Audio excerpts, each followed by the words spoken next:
Madame Nabeneza, Madame Bello et Madame Profil, et nous en aurons terminé. Oui, merci. Je vais être très courte. Je voulais juste réagir par rapport aux propos de Madame Coppel, qui, j'ai l'impression que mes propos vous ont agacé, Madame Coppel, donc peut-être parce qu'ils sont criants de vérité. Donc, je vous invite aussi à aller réviser vos textes. Donc, pour que le SRIT, qui est en fait le volet transport et infrastructure du schéma d'aménagement régional, pour qu'il soit adopté ou révisé, il faut qu'il le soit en même temps que le SAR. Donc, le SAR ayant été adopté et révisé en 2011, sauf nouvelle adoption ou révision du SAR, le SRIT n'est pas opposable, raison pour laquelle la préfecture ne vous a pas donné d'avis de l'autorité environnementale sur le document. Donc, parce que la préfecture vous l'a dit, d'ailleurs dans un courrier, que ce document n'avait aucune valeur et qu'il n'était pas opposable. Donc voilà, juste pour la petite précision. J'en ai terminé, Monsieur le Président. Très bien, merci beaucoup, Madame Bello. Je crois que dans cet hémicycle, il ne faut dénier à personne le droit de parler politique. La politique, c'est justement la gestion de la vie de la cité. Et donc, moi, je voudrais parler du parc national de La Réunion. Parce qu'en page 193, vous dites vouloir transformer le parc national de La Réunion en parc régional. C'est une question très importante et que je vais vous poser. Et je souhaite que vous me répondiez de manière précise à cette question que beaucoup de Réunionnais se posent. Est-ce qu'il y a un conseiller régional, une conseillère régionale qui possède directement ou familialement des hectares de terre dans le parc national? Il existe aujourd'hui en France, je continue, 10 parcs nationaux, dont 3 outre-mer, la Guyane, la Guadeloupe et la Réunion. Il n'y a aucun précédent de déclassement. Un déclassement demande une procédure très lourde, aussi lourde que pour le classement, et d'autant plus importante que le cœur du parc national est classé au patrimoine mondial. J'ajoute que la procédure de déclassement devrait d'autre part être doublée de celle de la création d'un parc naturel régional assez semblable, assez similaire. Il est faux de dire que la gestion du parc national de La Réunion échappe aux Réunionnais. Le conseil d'administration du parc national est composé majoritairement, comme vous le savez, d'élus locaux et de personnalités représentant les intérêts locaux. Le président du conseil d'administration du parc national de La Réunion est un élu local. S'agissant du directeur, c'est une directrice, c'est une réunionnaise. 17 communes sur 24 ont donné un avis favorable à la charte. 5 autres communes sont favorables avec réserve, ainsi que 54 organismes locaux consultés. Contrairement à ce qui est affirmé, le cœur du parc national de La Réunion n'est pas totalement sanctuarisé à La Réunion. Sanctuarisé. Les activités agricoles, artisanales, commerciales existantes sont maintenues. L'article 14 du décret du 5 mars 2007 de création du parc national de La Réunion. Les modifications substantielles de pratiques, les changements de lieu d'exercice et les extensions de ces activités peuvent être autorisées par le directeur de l'établissement. Peuvent être autorisés, vous le savez, les travaux, constructions et installations nécessaires à l'exploitation agricole, pastorale ou forestière ou à une activité autorisée à l'accueil du public et aux actions pédagogiques. De plus, il existe des mesures spécifiques qui assouplissent la réglementation pour le cœur des parcs nationaux dans les départements d'outre-mer. Le déclassement, et vous le savez, c'est beaucoup de conséquences négatives pour La Réunion. Parce que le cœur du parc, vous le savez, représente une biodiversité qui est exceptionnelle. Je ne vais pas vous l'apprendre. Avec les autres îles du sud-ouest de l'océan Indien, La Réunion est l'un des 34 points chauds de la biodiversité mondiale. Le cœur abrite les seuls écosystèmes de montagne des Mascareignes. Le tiers de nos espèces endémiques est considéré aujourd'hui comme menacé d'extinction. Le statut de parc national est un atout pour l'image et l'attractivité touristique de La Réunion. La transformation en parc régional remettrait en cause l'inscription au patrimoine mondial. Et La Réunion perdrait plus de 6 millions d'euros de crédit de l'État et une 60aine d'emplois, puisqu'un parc régional serait à la charge principale des collectivités de La Réunion. Et donc, c'est donc, comme je vous l'ai dit, plus de 6 millions de crédits de l'État que La Réunion perdrait. Et vous savez aussi que le Parc national de La Réunion emploie 90 personnes prises en charge par une subvention de l'État, contre en moyenne une trentaine d'agents au niveau national. Il n'est pas, et c'est sûr qu'il faut améliorer la gouvernance du parc plutôt que de le remettre en cause. Et il y a une information certainement à améliorer. La charte, elle est complexe, 200 pages, et on dit qu'elle conduit à rebuter le public le plus averti. Le Parc national de La Réunion, tout le monde le sait, il est plus connu pour ses interdits que pour l'aspect positif de ses missions. Et on dit aussi que le Parc national n'a pas su établir un contact de qualité avec les propriétaires du cœur du parc. C'est un constat général et les propriétaires fonciers voient en particulier le parc comme une atteinte à leur patrimoine. Et donc il y a, je crois, une concertation urgente pour apaiser les inquiétudes, pour dénouer les conflits d'intérêts avec les propriétaires fonciers du cœur du parc, les acteurs économiques en général, que ce soit dans le domaine agricole ou dans le secteur du tourisme, avec les occupants sans titre qui exercent aussi des activités d'élevage avant la création du parc. Il faut sans doute une gouvernance moins lourde et plus soucieuse de la réalité complexe. Je termine sur Robert. Tout le monde y cause un bon peu, laissez-moi causer aussi. Il faut noter que ce sont ceux-là même qui ne remplissent pas leurs compétences, qui veulent démanteler le parc. Je regrette de le dire, la Chambre régionale des comptes, dans son avis sur la gestion touristique qui a été publié en 2015, relève le retard, je suis désolée de le dire, pris par le département, par le conseil départemental dans l'entretien des travaux d'amélioration des itinéraires et sentiers pour les randonnées et les sports de nature. Je vous remercie. Très bien, merci beaucoup. Madame Profil et Nassima Dindar, juste un mot sur le parc national. Madame Profil, je vous en prie. Donc, je vais faire juste un petit rappel par rapport à ce qui a été dit, parce qu'il est important, je pense. L'histoire doit rester l'histoire. Et il est important de connaître l'histoire de la Réunion et certaines idées qui ont été longtemps véhiculées. Le terme CAF dérange, hein? La fête CAF n'est pas un terme politiquement correct pour certains. Peut-être qu'un festival métis pourrait être mieux. Il est important et respectueux d'appeler un chat un chat. Je ne dors pas sur mon passé, parce que le passé nous fait avancer.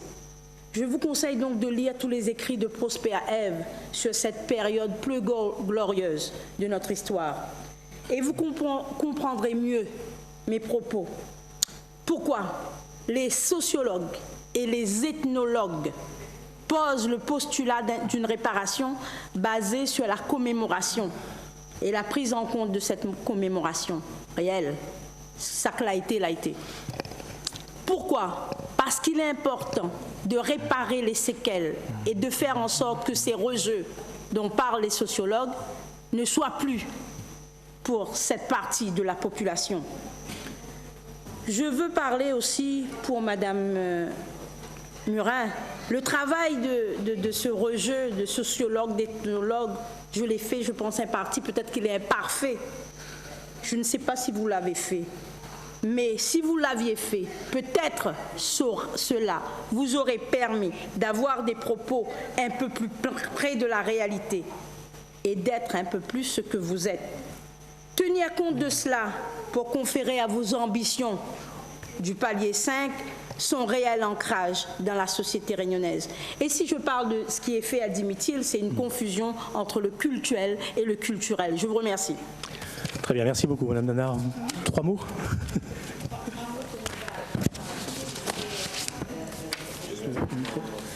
Est-ce que vous pourriez éteindre votre micro? Voilà. À titre personnel, moi je suis pour le déclassement du parc national dans le parc régional, et je veux rassurer l'ensemble des collègues, puisqu'un journaliste m'a interrogé et m'a dit: est-ce que vous avez, vous, vos collègues, le président Didier, de la famille qui aurait des terrains à déclasser dans le parc? Et donc je suis allée voir le président Didier Robert, je lui ai dit quand vous allez mettre en place cette commission, demandez au préfet de mettre en place une commission de transparence Puisqu'on sait très bien, moi je suis allée voir des collègues, j'ai vu le parc régional dans différentes régions de France, je suis même allée voir le parc régional en Corse qui a une biodiversité totalement préservée. Ce sont des procédures qui sont très longues, qui peuvent aller parfois entre 6 et 10 ans. Notre collègue ministre Jean-Pierre Raffarin qui a fait le déclassement de son parc national quand il était en Poitou, en parc régional, m'a donné toutes les étapes. Donc ce sont des procédures très longues. Pourquoi moi je suis pour le classement d'un parc national en un parc régional? Non pas parce qu'il faut toucher au cœur du parc. Aucun Réunionnais ne touchera au cœur du parc, et le cœur du parc a été, avant même qu'il ne soit parc national, entretenu, façonné par les Réunionnais. Ce sont les Réunionnais qui ont permis la préservation de la biodiversité. Simplement, Huguette Bello a raison, aujourd'hui, 6,5 millions d'euros sont reçus chaque année pour le parc, qui permet de payer le salaire du comité scientifique. Et nous demandons à ce que le comité scientifique reste, heureusement, fort heureusement. Mais pour entretenir le parc, il y a les 13 millions d'euros que nous mettons en œuvre via l'ONF et qui est payé par le département. Il y a les 7 millions d'euros supplémentaires que nous apportons sur la gestion des ENS. Nous payons l'entretien. L'usage n'est pas aux collectivités. Mais quand nous voulons, par exemple, intervenir, et je donne juste 2 exemples pour que vous compreniez bien. Quand, par exemple, vous allez la plaine des Sables, eh ben, chaque fois qu'il y a des fortes pluies, il y a un tronçon, pas très long, qui est entraîné par la plaine des Sables. Eh ben, le parc dit, il y a une partie qui est un peu goudronnée, mais moi je refuse que cette partie soit goudronnée. Et il faut donc refaire à chaque fois. Donc on doit intervenir, le Conseil général, le département, nous intervenons 4 à 5 fois dans l'année, chaque fois qu'il y a une période de pluie, pour refaire la route. Nous sommes au cœur du parc là, mais c'est pas le parc qui le paye, c'est nous. Ou bien alors là, quand il y a eu des travaux dans les Hauts-de-Saint-Paul, et il a fallu aménager une partie. Eh bien, la directrice du parc, c'est elle qui donne l'autorisation. Elle dit à l'entreprise, moi je ne veux pas que vous élitroyiez vos matériaux, et donc je refuse que vous le fassiez. Comme la directrice du parc était apte à refuser au préfet de la Réunion, même quand il y a eu des feux de forêt, à ce que la préfecture n'avait pas le droit et les pompiers n'avaient pas le droit d'emprunter un certain nombre de sentiers. Parce que pour eux, on allait toucher à la diversité. Mais ce sont des hectares entiers qui ont brûlé. En fait, les contraintes liées à toute autorisation, fait par exemple que l'entreprise qui a eu le marché du Conseil général pour une table d'hôte et un gîte et l'entretien des espaces forestiers a eu par exemple 300 000 euros de frais supplémentaires. Là, il est lui-même, il a porté plainte contre le parc, etc. Les contraintes liées à tout cela, les contraintes liées. Donc vous voyez, on aura terminé notre mandat, je rassure Madame Bello, que peut-être qu'on n'aura pas. Mais c'est la responsabilité des élus de dire, est-ce que vous croyez sincèrement que le Réunionnais ou bien les élus de la Réunion seraient incapables de gérer un parc régional? Est-ce que vous pensez qu'ici ou demain, d'autres élus, ils seraient susceptibles de défaire ce qui a été?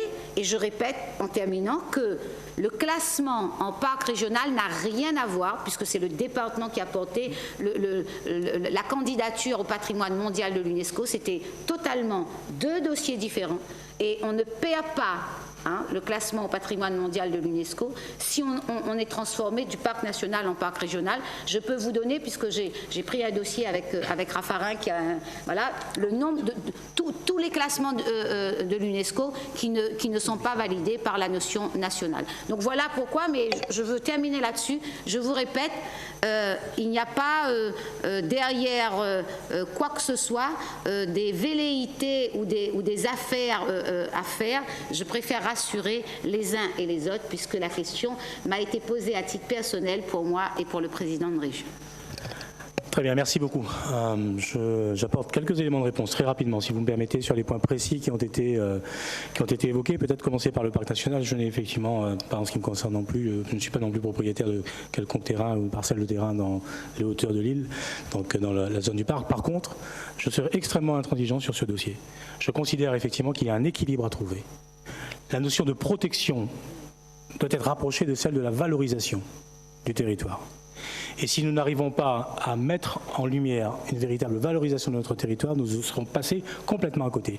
Et on pourra m'expliquer tout ce que l'on veut. Le parc national aujourd'hui est un outil contraignant, est un outil qui n'apporte pas un élément d'équilibre entre développement économique d'une part et valorisation d'autre part. Et je prends un seul exemple.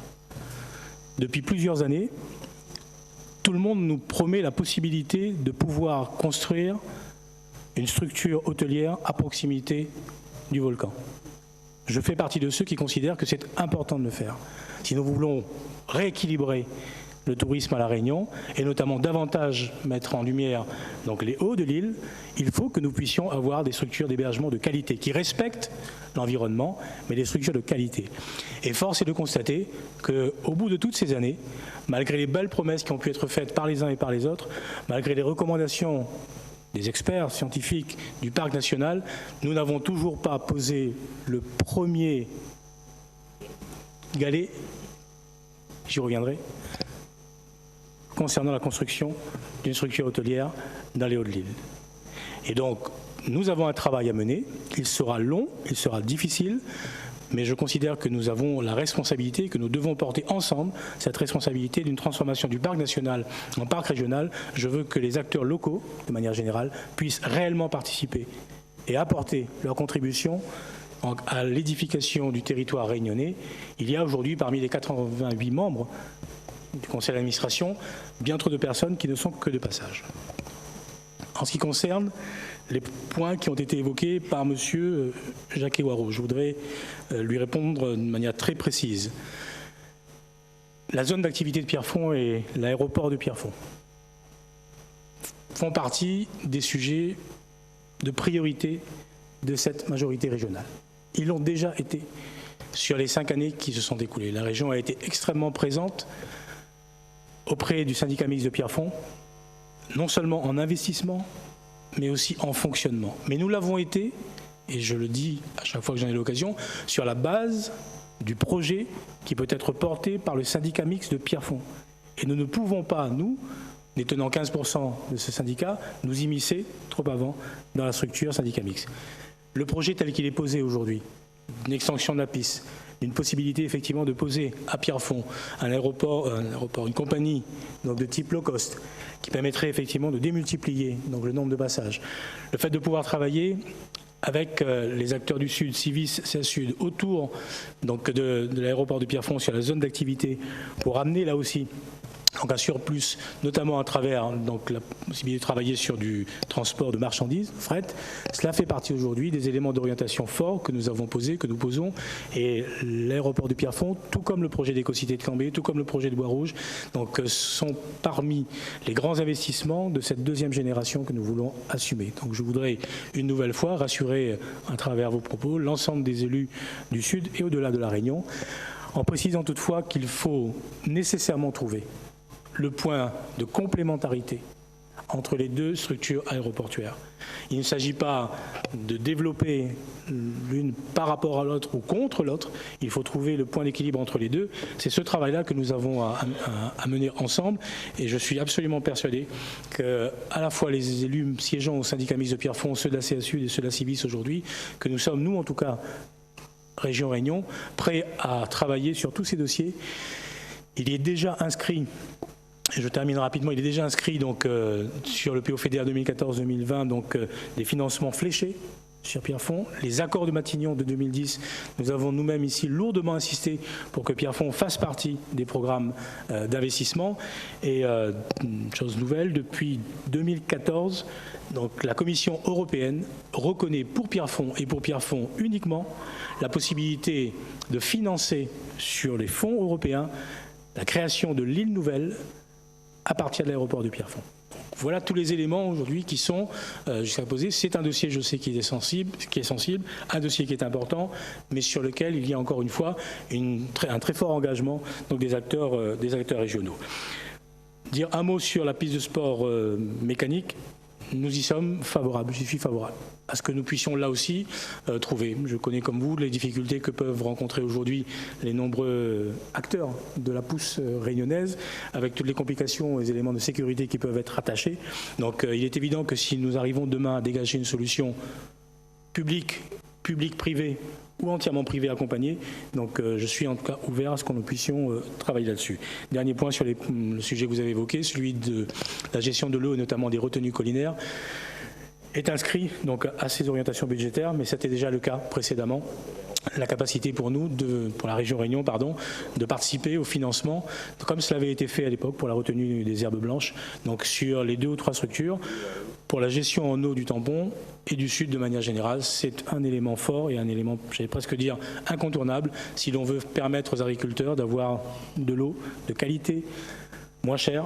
Donc il faut continuer à mener à bien ce programme d'irrigation. Il y a d'autres solutions qui sont envisagées ailleurs, notamment dans les Hauts-de-l'Ouest, où on envisage aujourd'hui la possibilité d'avoir un programme d'irrigation de Sans Souci à Tevlave, le tampon n'étant pas concerné, l'autre partie du sud. Donc les retenues collinaires font partie là aussi des programmes d'investissement sur lesquels nous pouvons très vite avancer.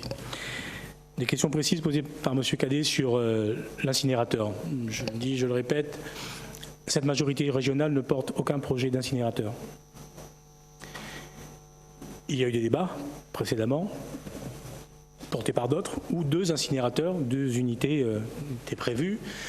Le projet que nous voulons mettre en avant aujourd'hui, c'est celui plutôt d'une économie circulaire, en faisant la part la plus importante à la fois à la collecte. Et donc il y a un vrai travail à mener aujourd'hui de bornes collectives, par exemple, qui marquent un certain succès, notamment à Saint-Pierre.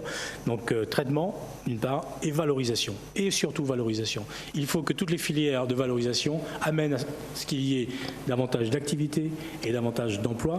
C'est une mine d'or pour la Réunion, ces déchets. Donc nous ne pouvons pas passer à côté. Et aller directement à la solution incinérateur serait une faute concernant ce dossier. Donc notre position est très claire sur la question du traitement des déchets. Il y aura des débats à poser avec l'ensemble des autres partenaires, départements bien sûr, intercommunalités. Je plaiderai systématiquement pour que nous allions dans ce sens et dans cette direction. C'est là aussi une question d'équilibre à trouver donc pour le territoire. Monsieur Thierry Robert a évoqué 4 sujets rapidement. Celui de l'évaluation. Je l'ai dit, démarrant cette assemblée, j'y suis favorable à ce que nous puissions trouver ensemble, pas de manière forcée, ni de manière abrupte, comme je l'ai dit ce matin, ni de manière précipitée. Donc je veux bien qu'il y ait un débat qui s'instaure, peut-être en commission sectorielle, cette commission, pour que nous trouvions la bonne formule, pour qu'il puisse y avoir effectivement un travail commun porté d'évaluation sur les différentes politiques menées par la collectivité régionale. Donc c'est la manière d'amener les choses qu'il faut, peut-être que nous y arrivions à revoir les uns et les autres. Il n'y a ici rien à cacher, je vous rappelle tout simplement et je vous renvoie aux différents comptes administratifs qui sont la traduction parfaite de tous les engagements budgétaires et financiers de la collectivité régionale.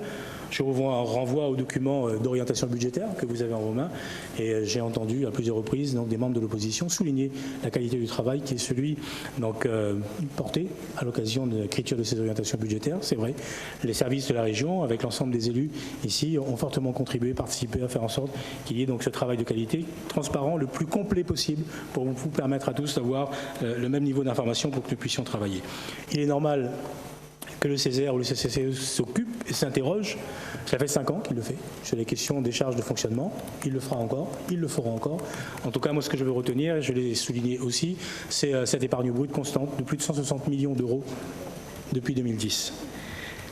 Sur la question des chauffe-eau soleil, il ne s'agit pas d'exclure les représentants des communes, mais tout simplement, là aussi, de mettre en conformité nos actions avec la politique globale que nous voulons mener. Cohérence des politiques publiques.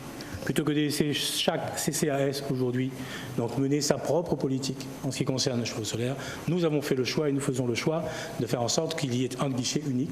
Ce guichet unique, bien évidemment que les communes doivent et peuvent y participer, mais c'est un guichet unique qui sera porté par la région Réunion pour un souci d'efficacité, de cohérence et de coordination de l'action sur ce sujet précis des chauffe-eau solaires. Enfin, si vous me permettez, je Je regrette, et je dis, les propos excessifs que vous avez tenus une fois encore dans cette Assemblée. Les effets de manche sont une chose, l'instrumentalisation de la justice n'amène rien de bon. Il y a, tout le monde le sait, une enquête qui est engagée, il y a des investigations qui ont été faites, des auditions qui ont été menées, d'autres le seront. C'est, j'allais presque dire, le déroulement normal de ce qui doit être fait sur ce dossier, à partir du moment où la justice s'en est emparée. Laissez la justice faire son travail, et il n'est pas utile de porter des attaques directes à l'encontre d'un élu de la majorité régionale, de tout autre élu d'ailleurs. Laissez les choses se faire, et vous verrez qu'il y aura dans ce dossier beaucoup de sérénité à retrouver pour les uns et pour les autres. Je voudrais ensuite, en terminant, Madame Profil, peut-être un mot sur cette charte européenne des langues régionales. Trois raisons essentielles pour lesquelles je n'ai pas, en tant que parlementaire, voté ce texte. La première, c'est, vous l'avez souligné, c'est que cette charte est inconstitutionnelle. Ça pose déjà une première difficulté. Donc le texte, c'est constitutionnel. Je ne sais pas comment le Parlement pourrait, d'une manière ou d'une autre, le valider. Deuxième élément, ce texte n'avait finalement que pour seule véritable conséquence d'amener à ce que dans toutes les régions de France et d'outre-mer, de métropole et d'outre-mer, qu'il y ait une démultiplication des documents administratifs. Parce que l'objectif recherché, en tout cas la conséquence, c'était que tous les documents que vous avez entre les mains aujourd'hui devaient être, dans certaines régions, traduits en breton, dans d'autres en corse, ici en créole, avec, encore une fois, les points d'interrogation que l'on peut avoir sur l'application du créole. Et je m'en suis tenu, troisième élément, peut-être le plus important, je m'en suis tenu tout simplement à une disposition qui existe déjà dans la Constitution. L'article 75-1 de la Constitution précise que les langues régionales appartiennent au patrimoine de la France. Ça veut dire que depuis 2008, ont été consacrées l'ensemble des langues régionales, y compris, bien évidemment, le créole. Pourquoi vouloir surenchérir? Pourquoi vouloir en faire un débat politicien? Alors qu'encore une fois, notre Constitution, aujourd'hui, précise de manière claire la reconnaissance des langues régionales. Ici, je me permets une pointe de politique politicienne dans cette enceinte. Peut-être pour vous rappeler qu'en 2008, les parlementaires de votre famille politique, ceux qui la même siègent aujourd'hui dans cette enceinte, n'ont pas voté cet article à la Constitution. 2008. La séance du 21 juillet 2008, très exactement. Je termine. Madame Bello a fait référence au manque de stratégie qui est porté par cette majorité régionale. D'abord sur la question du tourisme, Madame Bello. Depuis 2010, nous avons clairement posé les axes de développement en ce qui concerne le tourisme à La Réunion, parce que c'est effectivement un des sujets importants et un des secteurs d'activité importants. Et cette stratégie est clairement posée avec trois éléments de force. Le premier, c'est d'améliorer l'offre touristique. Tant que nous n'aurons pas atteint à La Réunion un nombre de chambres classées suffisant, nous ne pourrons pas prétendre à obtenir des résultats significatifs sur l'augmentation du nombre de touristes à La Réunion. Et j'entends bien, M. Thierry Aubert, à chaque fois, les 600 000 touristes. C'était la campagne électorale. Si on peut, effectivement, et je me retourne à Jean-Paul Virapoulet, sortir de ce contexte où, à longueur de rencontres, de débats, 600 000, 2 000. Je crois que c'est les deux chiffres qui ont été effectivement le plus marqués. La campagne est derrière nous. Les Réunionnais se sont exprimés et sur ce sujet comme sur bien d'autres, ils nous donnent raison, ils nous ont donné raison et nous devons être aujourd'hui, encore une fois, dans l'action. Améliorer l'offre touristique. Pour votre information à tous, mais vous le savez, il y a très exactement 700 chambres supplémentaires qui ont été construites entre 2010 et 2015. Certaines qui n'ont pas encore été complètement finalisées. Et 700 chambres dans d'autres établissements qui ont fait l'objet de rénovation. C'est-à-dire qu'en l'espace de 4 ans, 5 ans, malgré la crise économique, malgré la crise requin, cette majorité apportée avec l'ensemble des acteurs privés, qui sont d'abord les premiers concernés, donc une vraie amélioration de l'offre touristique dans ce territoire. Et c'est la raison pour laquelle nous avons fixé, pour la mandature qui s'ouvre, d'orienter davantage notre effort sur les petites structures d'hébergement et d'orienter davantage notre effort dans les hauts de l'île, ce qui me renvoie donc au débat que nous venons d'avoir concernant le schéma d'aménagement régional. Deuxième élément de cette stratégie, c'est celui de la coordination des actions. Comment faire en sorte que sur ce territoire, à La Réunion, l'ensemble des Réunionnais, des professionnels, des acteurs publics, défendent la même logique, la même démarche, la même stratégie. Troisième volet, c'est l'ouverture sur de nouveaux marchés. Si nous restons campés sur les marchés traditionnels, le marché notamment métropolitain, nous ne progresserons jamais. Le monde a changé. Il y a une évolution phénoménale dans l'évolution du développement touristique à l'échelle du monde. Vous le savez tous, le premier pays aujourd'hui, c'est la Chine. Plus de 100 millions de Chinois, de touristes chinois dans le monde chaque année. Qu'est-ce que nous faisons? Est-ce que nous sommes passifs ou est-ce que nous essayons d'être acteurs? Il ne s'agit pas de récupérer 100 millions de Chinois, nous ne pourrions pas les accueillir. Il s'agit simplement de jouer une partie de la partition, et c'est tout le travail aujourd'hui qui est mené avec l'ensemble des acteurs. Voilà cette stratégie qui a été posée. Il n'y a pas 600 000 touristes, mais est-ce que je peux vous rappeler qu'en 2015, il y a eu plus 13% d'augmentation dans les hôtels à La Réunion? Est-ce que je peux vous rappeler qu'il y a eu plus 8% d'augmentation du nombre de touristes? Alors il y a eu effectivement une dépression en 2013, 2014, mais vous en connaissez aussi les raisons, à la fois l'impact de la crise économique, je l'ai souligné, et en même temps donc la crise requin qui incontestablement a perturbé en métropole, pour l'essentiel, l'image de La Réunion. Et je profite de ce moment pour dire que je suis très heureux que la commune de Saint-Paul ait enfin réussi à finaliser ce dossier donc, lié à l'installation des filets. J'espère que l'ensemble des autres communes de la côte ouest donc, participeront également. Nous avons mobilisé, vous le savez, une enveloppe avec le FEDER d'une dizaine de millions d'euros pour permettre justement la gestion de cette crise requin. Donc c'est un dossier qui concerne l'ensemble des acteurs et des acteurs publics politiques à La Réunion. Je souhaite encore une fois qu'il y ait sur ce dossier, comme sur bien d'autres, un véritable consensus dans l'intérêt de La Réunion, parce que cette réappropriation de la mer par les Réunionnais est un élément extraordinaire et ça dépasse très largement uniquement les acteurs du monde du surf dans ce territoire. Donc voilà peut-être les éléments que je voulais rappeler en ce qui concerne le développement du tourisme. Et donc cette stratégie, nous continuerons à la mener jusqu'à son terme, en apportant les modifications nécessaires, mais avec les résultats que nous avons enregistrés en 2015, ceux qui sont attendus sur 2016, nous donnent plutôt raison dans la manière de continuer à travailler. Je termine juste pour rappeler, vous disiez, Madame Bello, qu'il y avait un manque de visibilité ou de lisibilité. Les choses sont claires. Je répète, je vais presque dire le même discours depuis presque un an maintenant. Et je l'ai rappelé en début d'intervention. Qu'est-ce qui change fondamentalement et qu'est-ce qui va faire la force de cette mandature? D'abord, c'est notre capacité, je l'ai dit, je le répète, donc à mobiliser près de 3 milliards d'euros d'investissement sur une période courte qui va permettre incontestablement d'avoir un impact immédiat sur tout le secteur du BTP et toutes les entreprises, donc secteur d'activité connexe. Donc avec un travail de modernisation de La Réunion qui se poursuit et avec surtout une réorientation majeure, équilibre du territoire avec les grandes zones d'activité, vous avez fait référence. Ce programme, ce projet porte aujourd'hui donc la capacité de pouvoir, pour la première fois à La Réunion, d'avoir dans l'Est, l'Ouest et le Sud de grandes zones d'activité pour pouvoir accueillir les entreprises avec une spécialisation marquée l'une par rapport à l'autre. Et c'est l'essentiel presque des investissements qui seront portés, en plus des opérations qui sont déjà en cours, comme celui de la nouvelle route du littoral. Cette politique de grand chantier, encore une fois, c'est le moteur du développement. Mais ce moteur connaît et connaîtra naturellement ses limites.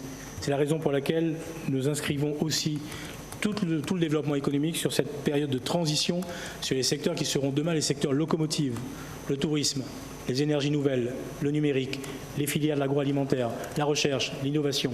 C'est le bloc moteur qui sera dans 5 ans, dans 10 ans, les véritables piliers de croissance du développement réunionnais. Nous avons des efforts à faire aujourd'hui et c'est la raison pour laquelle il est absolument indispensable que nous obtenions de ce gouvernement ou d'un autre qu'il y ait de manière clairement posée le fait de repenser le développement de La Réunion. Je ne veux plus, nous ne voulons pas, pour les Réunionnais, uniquement leur donner la perspective du RSA, uniquement donner la perspective des emplois aidés, Ce sont des solutions du moment. Nous les acceptons. Mais ce que nous voulons pour les générations qui viennent, c'est de pouvoir effectivement avoir la possibilité d'embrasser un travail durable. Le travail, c'est la dignité, et le travail, c'est l'équilibre, et le travail, c'est la sécurité sur un territoire. Voilà le challenge sur lequel nous sommes. Et ce travail d'expérimentation qui doit être mené pour La Réunion, convaincre le gouvernement aujourd'hui de laisser finalement les acteurs publics et privés à La Réunion de faire le choix de leur projet de territoire et d'amener ce projet de territoire, c'est la clé incontestablement de ce que nous pouvons réussir. Alors nous ne serons pas entendus par ce gouvernement, pourquoi pas? Nous le serons par un autre, je l'espère, mais nous n'aurons de cesse à nous battre jusqu'à ce que nous soyons entendus, parce qu'encore une fois, il n'y a pas d'autre alternative aujourd'hui au développement économique de La Réunion. Troisième volet, c'est celui, je l'ai souligné, Nassima Dindar en a beaucoup parlé, de cette ligne de cohérence. Double ligne de cohérence. Là, quand je parle, il y a à la fois à trouver une ligne de cohérence verticale. Comment faire en sorte que l'Europe, l'État et les collectivités locales, que nous parlions tous de la même voix et que nous défendions tous le même projet. Vous avez parlé de la formation professionnelle, Madame Bello. Le budget de la formation professionnelle dans cette collectivité, c'est le premier budget de fonctionnement. 100 millions d'euros chaque année. 100 millions d'euros chaque année consacrés à la formation professionnelle. Le premier budget de fonctionnement. L'effort principal de la région porte donc sur l'accompagnement des Réunionnais et des jeunes Réunionnais. Il y a eu, en l'espace de 4 à 5 ans, plus de 170, très exactement 172 formations nouvelles, filières de formation nouvelles qui ont été ouvertes pour permettre justement une adaptation par rapport à la demande du secteur et des entreprises aujourd'hui. Et donc, c'est ce travail-là qui est mené. Mais quand en même temps, et c'est pour ça que je parle de cohérence ou d'incohérence, quand en même temps, au niveau national, ce gouvernement remet en question les dispositifs de mobilité pour les jeunes Réunionnais en matière de formation, quand ce même gouvernement remet en question sa participation donc, à la formation professionnelle Réunion et que nous sommes, dans cette collectivité, obligés de suppléer ce que l'État ne fait plus, se pose un vrai problème de cohérence. C'est la raison pour laquelle, si nous voulons ensemble réussir ce pari de développement réunionnais abouti, équilibré, durable, nous devons ensemble convaincre l'État, je dis l'État au sens générique cette fois, l'Europe et l'ensemble des collectivités de pouvoir travailler ensemble. Et la ligne horizontale cette fois, c'est de faire en sorte que pour la première fois, oui, à La Réunion, le département, la région puissent avancer, travailler d'une même voie. Et faire en sorte que nous soyons dans une démarche vertueuse en amenant, dans cette même logique, les intercommunalités et les communes. Donc cette conférence territoriale des politiques publiques, c'est aussi un tournant, c'est aussi une révolution que nous voulons porter aujourd'hui, parce que ce sera un élément majeur, si nous réussissons, à faire en sorte qu'il y ait pour La Réunion l'ensemble des acteurs publics qui avancent d'un même pas, qui défendent le même projet et qui défendent finalement l'intérêt général et La Réunion. Et je suis prêt sur le fond, non pas sur les invectives, non pas sur la forme, je suis prêt sur le fond à ouvrir à n'importe quel moment le sujet avec vous, opposition, pour que nous puissions sûrement parfaire les lignes de fonctionnement que nous avons à mettre en place. Je termine avec le dernier point qui est celui, je l'ai souligné aussi, de l'égalité des chances. Je faisais référence à la formation, à l'école de la deuxième chance, il y a encore du travail à faire, mais les cases à lire par exemple, c'est un outil aujourd'hui remarquable, qui permet à de très nombreuses associations partout, dans toutes les communes de l'île, de pouvoir effectivement revenir travailler. Si vous aviez comme moi rencontré donc, cette femme un peu âgée à Saint-Pierre, qui avait, avec des jeunes du quartier, réussi à écrire, alors qu'elle ne savait pas ni lire ni écrire quelques mois précédents, à écrire un très beau slam, pouvoir le présenter, ne pas avoir la timidité d'être derrière le micro, vous auriez peut-être les uns et les autres une autre appréciation de ce que peut être effectivement le travail qui a été mené par notre collègue Valérie Bénard sur ce sujet, donc notamment des cases à lire. Mais nous sommes en début de mandat, nous avons sûrement à apprendre des uns et des autres. Moi je souhaite que le mandat qui s'ouvre soit effectivement celui du travail en commun. Nous sommes la majorité, vous êtes l'opposition, mais nous avons les uns et les autres, encore une fois, à cheminer ensemble. Si nous pouvions éviter les invectives inutiles, si nous pouvions éviter les attaques personnelles qui n'ont pas leur place, et si nous pouvions effectivement considérer que la campagne électorale est derrière nous, il y en aura d'autres. d'autres moments de récréation qui ne nous concernent peut-être pas directement. Mais je voudrais vraiment que nous soyons dans une démarche qui soit une démarche constructive. C'est une question de responsabilité et c'est une question de respect aussi vis-à-vis des Réunionnais qui se sont exprimés dans un sens comme dans l'autre. Moi, je vous appelle effectivement à participer avec nous, à travailler, non pas encore une fois sur la forme, mais sur le fond. J'espère avoir apporté des éléments de réponse aux différentes questions qui étaient déposées. Je voudrais remercier l'ensemble des collègues de la majorité qui, avec beaucoup de sérieux, ont bien sûr apporté aussi, donc en ce qui les concernait, donc les éléments de relation et apporté des réponses par rapport aux interrogations, encore une fois, qui sont légitimes que vous vous posiez donc en début de mandat. Je vous propose, si vous n'étiez d'accord, de clore donc ce débat sur les orientations budgétaires. Nous aurons l'occasion d'y revenir au moment sûrement de la présentation du budget et de vous proposer de passer au rapport suivant, qui est celui de la création d'une conférence territoriale des politiques publiques, région, département de la Réunion. Rapidement, l'avis de la Commission des affaires générales et financières. Madame Kerbidi, s'il vous plaît. La Commission émet un avis favorable sur la création de la conférence territoriale des politiques publiques. Très bien, merci beaucoup, chers collègues. Une petite remarque sur la page 4-5. Quand on a mis culture, on n'a pas mis sport avec, bon, même si c'est... Donc il vaut mieux quand même rajouter voilà, de manière formelle. La rectification sera... la culture et le sport. Ok. J'ouvre le débat si vous souhaitez. Madame Bello. Merci de me donner la parole. Le rapport qui est présenté ne correspond en rien à la loi du 27 janvier 2014 de modernisation de l'action publique territoriale et d'affirmation des métropoles. Vous donnez l'impression, à vous lire, que c'est à votre initiative que vous instituez une conférence territoriale entre la région et le département pour, je cite, une gouvernance rénovée de notre territoire. Cependant, c'est bien la loi qui vous oblige à mettre en œuvre la conférence territoriale. Je cite l'article L 1111-9-9-1. Dans chaque région, la conférence territoriale de l'action publique est chargée de favoriser un exercice concerté des compétences des collectivités territoriales, de leurs groupements et de leurs établissements publics. La conférence territoriale de l'action publique débat des projets visant à coordonner les interventions des personnes publiques qui lui sont présentées par les collectivités territoriales ou les établissements publics de coopération intercommunale à fiscalité propre. Vous nous demandez de valider un arrangement entre la région et le département. Du coup, vous excluez les autres collectivités.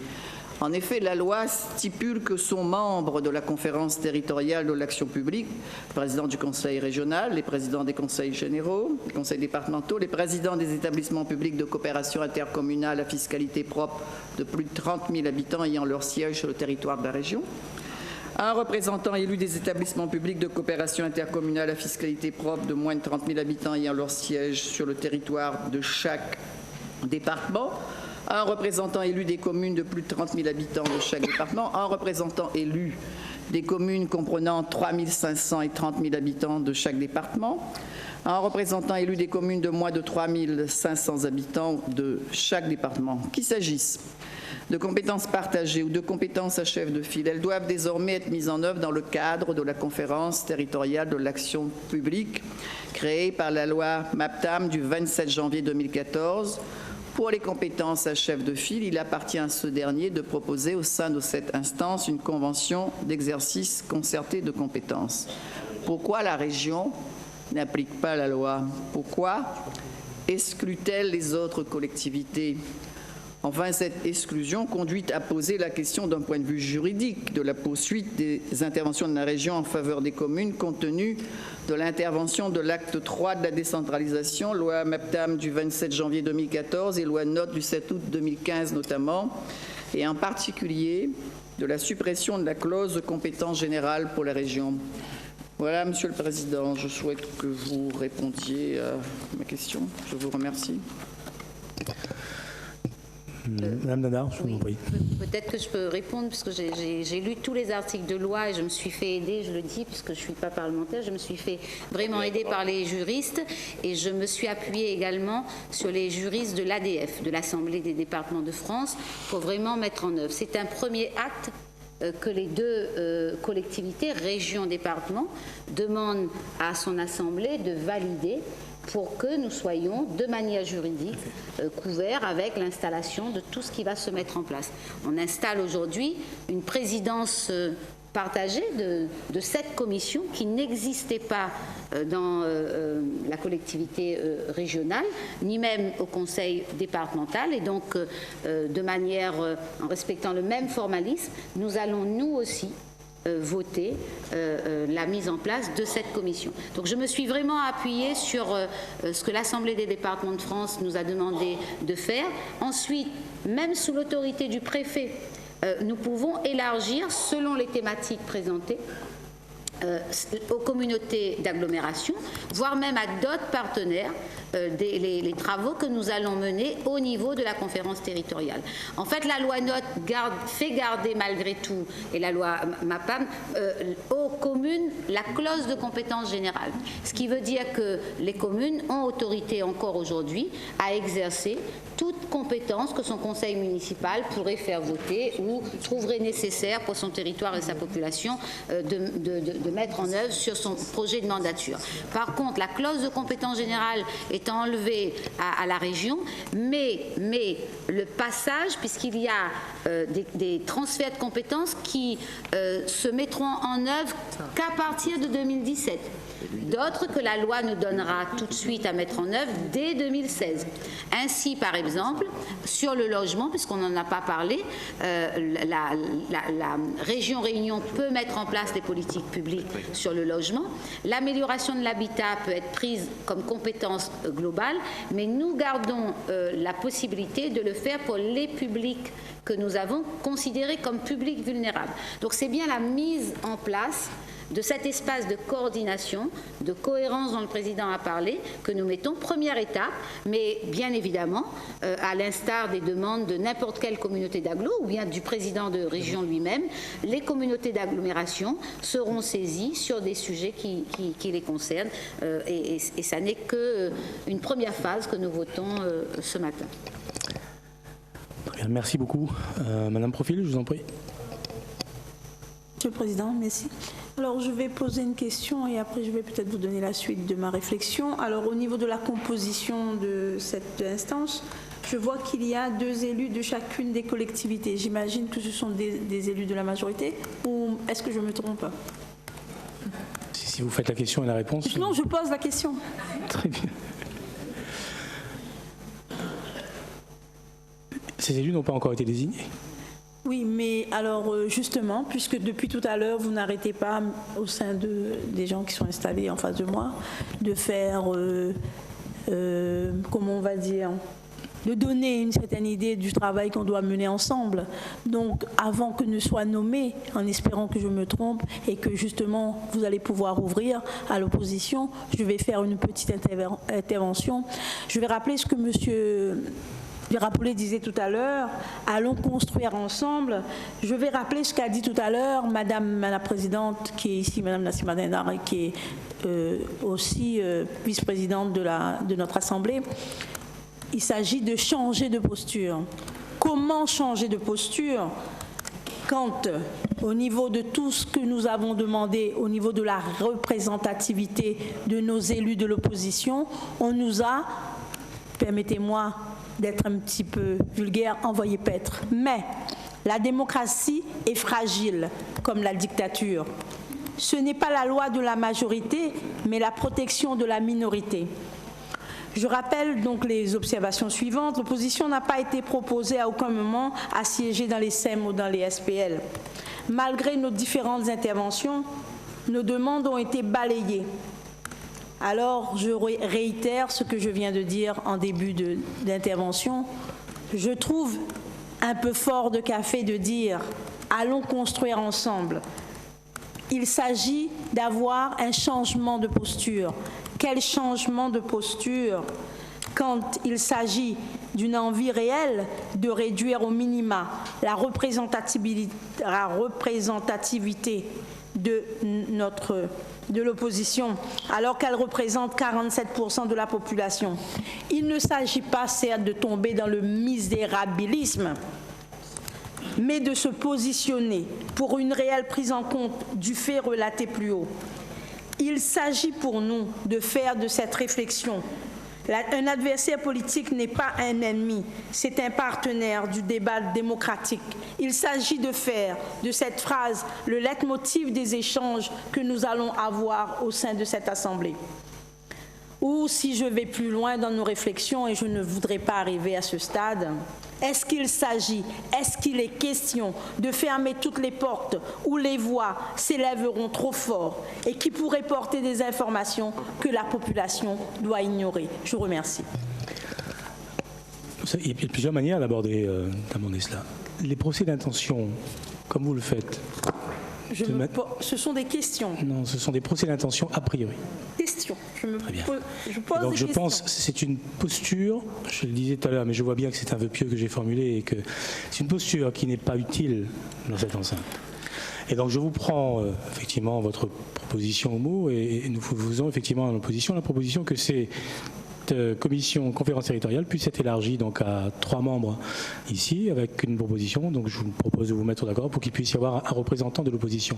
Mais je voudrais que vous soyez dans une posture, encore une fois, qui ne soit pas celle d'une posture a priori systématiquement. Merci. Non, je pose des questions, je suis en droit de poser des questions. Oui, dans la mise en place d'une conférence territoriale, et vous savez que toute mutualisation entraîne des bouleversements.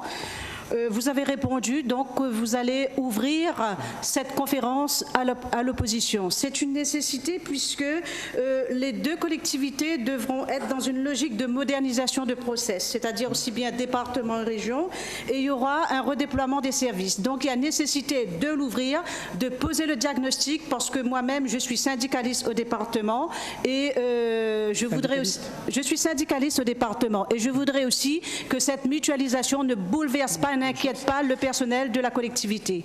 Je vous remercie. Maintenant, si vous l'ouvrez à l'opposition, c'est une bonne chose, mais toute mutualisation, toute réorganisation entraîne des bouleversements. Et il faut que ça soit fait, bien sûr, en intelligence avec les deux collectivités. Alors tout sera fait avec, je l'espère, beaucoup d'intelligence, beaucoup de respect, beaucoup d'apaisement, mais il n'est pas question, en ce qui nous concerne en tout cas, de camper sur des positions anciennes. Vous avez des sujets qui sont des sujets nécessairement communs et sur lesquels nous devons nécessairement travailler ensemble. Comment imaginer, aujourd'hui encore, que le transport puisse être effectivement porté par le département pour partie, les intercommunalités pour d'autres, parfois les communes et la région? Comment imaginer que la question du traitement des déchets ne puisse pas effectivement être, faire l'objet d'une coordination totale? Ce sont tous ces débats qu'il faut avoir, mais nous les aurons avec sérieux, respect, mais aussi intransigeance, parce qu'il faut effectivement apporter du changement si nous voulons avoir des résultats. Et donc cette conférence territoriale des politiques publiques devra effectivement, et c'est la mission principale, bousculer les habitudes, apporter des modifications, faire des propositions. Et l'objectif que nous sommes fixés avec le président du département, c'est de faire en sorte que d'ici le mois de septembre, nous puissions être parfaitement opérationnels sur des actions concrètes qui vont être menées. Et il est évident que ce dispositif est ouvert à l'ensemble, je l'ai dit, des intercommunalités et communes qui souhaiteront bien sûr participer. Est-ce qu'il y a d'autres interventions sur la question? Sima. Que donc la commission soit ouverte à 3 membres. Et donc on fait pareil. Et il n'y a aucun... il y a toute transparence pour travailler. Puis Mme Gobalou, qui est syndicaliste, sait déjà que pour le département, il y a 3 transferts de compétences que la loi nous oblige. Le président vient de parler des transports, les routes départementales. Ça fait beaucoup d'agents. Hein, donc je pense que tous les syndicalistes qui ont lu la loi le savent déjà.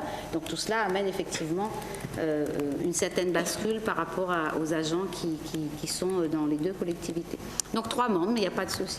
Bien, merci beaucoup. Je vous propose donc que vous pouvez nous faire passer par l'intermédiaire du cabinet donc une proposition d'un des membres qui puisse siéger donc dans cette commission pour l'opposition. Je propose de mettre aux voix, si vous en étiez d'accord, qui est contre donc cette conférence territoriale des politiques publiques, qui s'abstient. Pardon. Monsieur Bédier. Monsieur Bédier. Dans la mesure, Monsieur le Président, parce que vous ne nous avez pas répondu sur les communautés d'agglomération. Et donc, là-dessus, il est indispensable que ces communautés d'agglomération, parce que vous-même vous dites que ces communautés ont en charge les déchets, les transports, etc. Vous ne nous avez pas répondu là-dessus. Si, je vous ai répondu, je l'ai fait même à deux reprises. Je l'ai dit, donc il s'agit ici d'une première étape, d'un premier travail en commun. Les sujets qui sont les sujets qui vont être posés sur la table amènent nécessairement, et j'allais presque dire obligatoirement, à ce que l'ensemble des autres acteurs puissent être partie prenante au débat. Donc il y aura naturellement une ouverture, des discussions, des débats. Il ne s'agit pas de faire une conférence fermée où nous ayons à parler entre nous. Pardon ? Non, Madame Bello, pour bien vous préciser, ce n'est pas en Missou que le président de région, la présidente du conseil départemental, nous mettons en place ceci ou cela. Ce n'est pas ça du tout. Moi, j'ai rencontré, vous êtes parlementaire, vous pouvez aller voir monsieur le préfet. J'ai rencontré monsieur le préfet et le président de région l'avait vu juste avant, sur la mise en place de cette conférence territoriale. Et en accord avec lui, nous avons décidé comment une conférence de financeurs pouvait accompagner sous son autorité pour faire en sorte que justement ça ne soit pas politisé par rapport aux uns et aux autres, comment nous allons mettre en place la conférence des financeurs à partir des thématiques importantes pour la Réunion. Et nous en avons lissé 3. La jeunesse, donc il mettra en œuvre avec notre conférence territoriale, et c'est sous l'autorité du préfet que les communautés d'agglos seront aussi invitées et nous-mêmes pour participer à cela, l'éducation et le tourisme. Voilà les 3 sujets, en plus de la conférence des financeurs qui existe sur la perte d'autonomie, mais ça, la loi l'avait déjà inscrit pour l'ensemble des régions. Donc, nous n'avons rien à cacher. On ne passe pas par une entourloupe, etc. Aujourd'hui, nous devons passer au vote, mais cette conférence des financeurs va traduire, sous l'autorité du préfet de région, avec le président de la région Réunion. Je veux quand même dire que les régions, avec la loi NOTE, ont eu leurs compétences et leur pouvoir très élargis pour les 13 régions de France. Il faut vraiment le savoir et le dire et le rappeler. Donc sincèrement, on peut vous laisser décider, mais il y a ça, au contraire, plutôt une volonté d'avancer et pas une volonté de biaiser. Donc je souhaite quand même le dire. Merci. Oui, monsieur Gadet, je vous en prie. Merci, madame Nana. Mais si nous sommes d'accord sur le principe, pourquoi tout de suite ne pas ouvrir cette organisation aux EPCI, par exemple, aux communes, comme l'a été cité? Pourquoi perdre 6 mois, puisque toutes ces institutions vont devoir rejoindre... Pourquoi ne pas partir sur ce principe-là tout de suite? Excusez-moi, essayons d'être clairs et directs. Est-ce que vous avez un problème de positionnement politique sur la conférence territoriale? Est-ce que vous ne souhaitez pas voter? Je peux. Oui, non? Je peux. Bien sûr, monsieur Jobédier. Je l'avais dit tout à l'heure lors de mon intervention, il y a déjà la CTAP, d'accord? Conférence territoriale des actions publiques. Expliquez aux gens qu'est-ce qui va se passer au sein de cette instance. Est-ce qu'il y aura des choses différentes que de cette instance qu'on veut à nouveau mettre en place? On connaît les problèmes des millefeuilles ici. Déjà ici, combien il y a d'élus qui cumulent des mandats? Ils vont se retrouver encore dans ce que j'appelle un espèce de machin. Moi, je suis désolé. Cette CTAP. Est-ce qu'elle existe cette conférence territoriale? Nous la votons aujourd'hui. Bien sûr, c'est la loi qui l'oblige. Il faut Mais comment ça? Je l'ai inventé alors.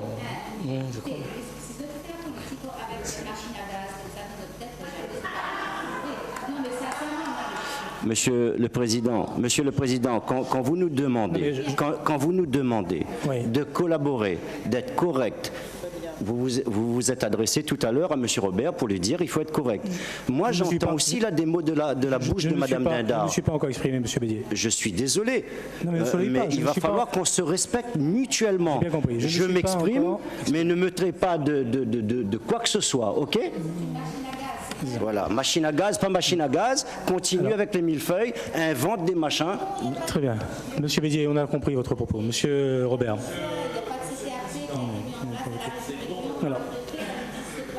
Alors, monsieur Thierry Robert, je vous en prie.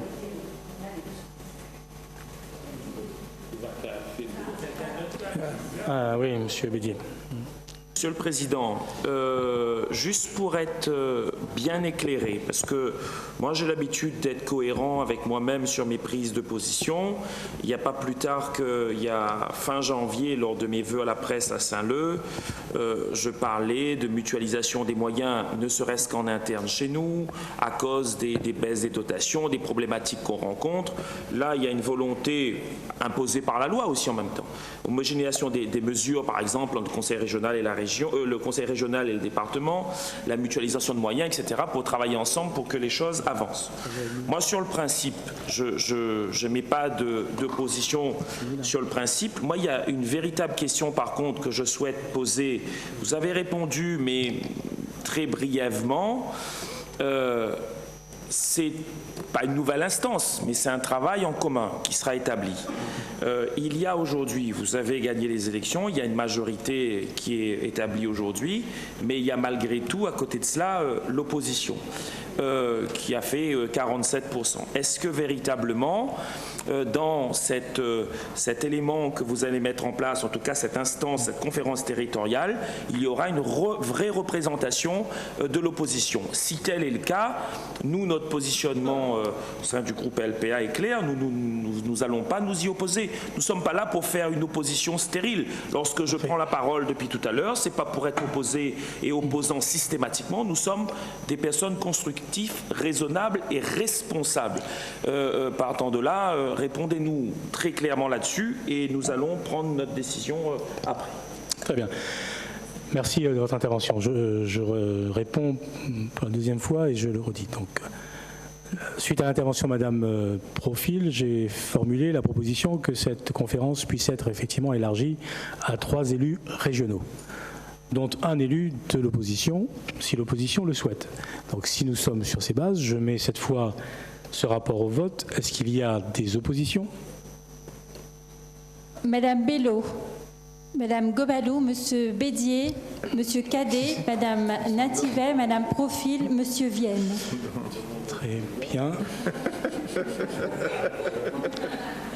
Non mais bon, avec tout le respect que je dois, avec tout le respect que je dois à tout le monde, ce sont des situations inédites.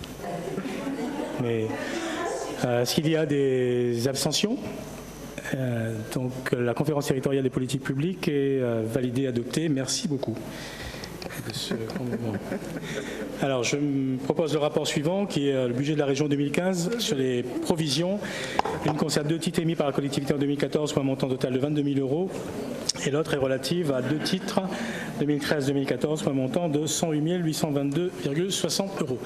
Est-ce qu'il y a l'avis de la commission? Madame Kabidi, rapidement s'il vous plaît. La commission donne un avis favorable aux propositions du rapport. Très bien, merci beaucoup. Est-ce qu'il y a des interventions? S'il n'y en a pas, je propose de mettre aux voix. Est-ce qu'il y a des oppositions? Est-ce qu'il y a des abstentions? Merci beaucoup. Ce rapport est adopté. Le rapport suivant concerne le projet de pacte d'actionnaires de la CEMAC. Donc, il y a eu des modifications au capital de la CEMAC qui a été posé. Et donc, ça amène par voie de conséquence à une modification donc, pour la collectivité régionale. Avis de la commission aménagement, développement durable et énergie. Madame Coste, monsieur... La commission s'est prononcée favorablement sur le rapport. Merci beaucoup. En l'absence de monsieur Valli. Est-ce qu'il y a des interventions sur ce sujet? Très bien. OK. Donc, des oppositions, des abstentions. Merci beaucoup. En précisant que M. Virapoli ne prend pas part au vote. Dernier rapport qui concerne cette fois donc, le personnel de la région et la création de postes, la création de 10 postes en catégorie B, la création de 109 postes en catégorie C et la création de 2 postes de directeur général adjoint pour tenir compte donc, de la nouvelle organisation administrative donc, qui peut être précisée et la création de 6 postes chargés de mission, conseiller technique pour le pilotage technique suivi des orientations stratégiques découlant des 7 piliers. Avis de la commission, s'il vous plaît. La commission donne un avis favorable aux propositions du rapport. Très bien, merci beaucoup. Est-ce qu'il y a des interventions sur ce rapport? Monsieur Thierry Robert, je vous en prie. Monsieur Thierry Robert a demandé la parole. Madame Bello, je vous en prie. comme vous le souhaitez. Monsieur le Président, est-ce qu'on peut avoir un éclairage sur ce dossier? Quels sont ces 6 postes de chargés de mission dans une assemblée où il y a aussi, Monsieur le Président, on n'a pas parlé tout à l'heure des SPL, de beaucoup de gaspillage, où on n'a pas non plus la transparence sur ces directions de sociétés publiques locales où les gens sont rémunérés. Moi aussi, j'étais à la tête d'une collectivité. J'ai créé 2 SPL quand j'étais maire de Saint-Paul. Et à aucun moment, ça m'a traversé la tête qu'il faille que les personnes qui soient là-dedans soient rémunérées. Et donc, nous, on aimerait aussi avoir de la transparence. Nous aimerions aussi, dans un pays où il y a 45% de personnes qui vivent en dessous du seuil de la pauvreté, et à chaque fois qu'il y a une réunion comme celle que nous tenons aujourd'hui, dehors, il y a un grand banquet. Je crois savoir que dans des régions qui sont bien plus nanties que la nôtre, je pense par exemple à Estrosi, qui n'a pas ma sensibilité politique, qui aujourd'hui est avec le sandwich. Et nous, ici à La Réunion, nous, on est à chaque fois avec la fête au village, avec le grand banquet lorsque l'on sort. Je trouve ça aussi inacceptable, Monsieur le Président. Très bien. Nous n'avons pas, vous et moi, la même manière de effectivement porter la responsabilité d'une gestion d'une collectivité, tout le monde le sait.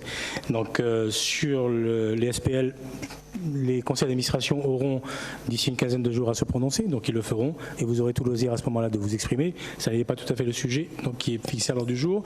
Il s'agit ici de postes statutaires. Est-ce que M. Thierry Robert souhaitait intervenir? Oui, Monsieur le Président, l'emploi est quelque chose qui aujourd'hui fait débat. Il y a beaucoup de chômeurs. Lorsqu'on crée des emplois, on doit normalement applaudir des 2 mains. Moi, je serais beaucoup plus modéré par rapport à cette affaire, puisque, on a vu l'explosion du budget de fonctionnement de la collectivité. D'ailleurs, dans le rapport du Césaire, il y a aussi des éléments à ce sujet. 2, on ne sait pas véritablement la création de ces postes. Pourquoi? Dans quel but? Est-ce que, moi je le dis de façon ouverte, est-ce que c'est pour faire plaisir, en tout cas des promesses électorales qu'il faudra bien sûr respecter? Donc partant de là, nous allons pas nous opposer, puisque c'est la création de postes pour des réunionnais, mais en tout cas nous allons nous abstenir sur ce sujet. Très bien, merci beaucoup. J'apporte un élément. Madame Gobalou, je vous en prie.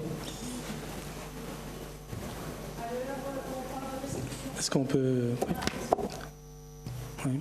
À l'heure où on parle de restriction budgétaire, de 6 postes de DGA, vous passez à 8.